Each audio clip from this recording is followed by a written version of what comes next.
อุปกรณ์ดนตรีของชาติพันธุ์ม้งนะครับก็ใช้ประกอบในพิธีกรรมหลายๆอย่างนะครับก็อย่างเช่นโดยเฉพาะเป็นหลักเลยคือในงานพิธีเขาดำนะครับซึ่งถ้าไม่มีแคนและพี่น้องม้งจะประกอบพิธีกรรมทางงานเขาดำไม่ได้เลยนะครับสำหรับการเป่าแคนนี้ก็มีทั้งคีย์แล้วก็เป็นเนื้อหาเพลงโน้ตเพลงนะครับก็ค่อนข้างจะยากนะครับค่อนข้างจะยากมากฉะนั้นเยาวชนรุ่นหลังของพี่น้องชาติพันธุ์ม้งก็ค่อนข้างจะขาดการสืบทอดปัจจุบันนี้เป็นที่น่ากังวลของพ่อแม่พี่น้องว่าในอนาคตต่อไปเนี่ยจะมีผู้ที่จะมาเป่าแคนได้หรือไม่นะครับก็ช่วงนี้นะครับก็มีหลายหน่วยงานที่มาช่วยสนับสนุนในเรื่องของงบประมาณให้มีการเรียนการสอนแล้วก็ฝึกการเป่าแคนนะครับการเป่าแคนในวันนี้ของน้องๆคู่นี้นะครับก็จะเป็นแบบดั้งเดิมนะครับ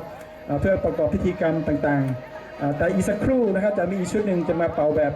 การแสดงนะครับแล้วก็อาจจะมีเนื้อหาเพลงก็เป็นพิธีกรรมแต่ว่าอาจจะเป็นในเรื่องของการแสดงนะครับเดี๋ยวสักครู่เราก็จะได้ชมนะครับ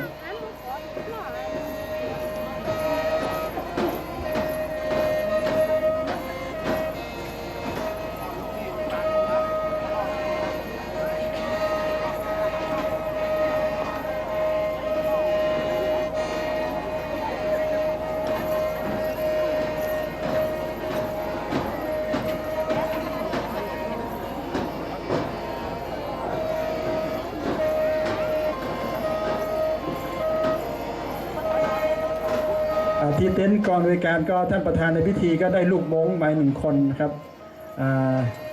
รูปร่างลักษณะหน้าตาก็ใกล้เคียงเลยนะถ้าท่านพาไปตรงไหนเขาต้องเชื่อเป็นลูกของท่านแน่ๆเลยนะครับค่ะโดยที่ไม่ต้องตรวจ DNA นะคะให้เหมือนมากเลยค่ะคงจะได้เป็นลูกบุญธรรมแล้วนะคะทีนี้นะคะไม่แน่ว่าท่านประธานมาราชการแถวนี้บ่อยหรือเปล่านะครับค่ะทราบว่าท่านน่าจะย้ายมาจากจังหวัดลำปางนะคะย้ายมาเป็นรองผู้ว่าราชการจังหวัดพะเยานะคะ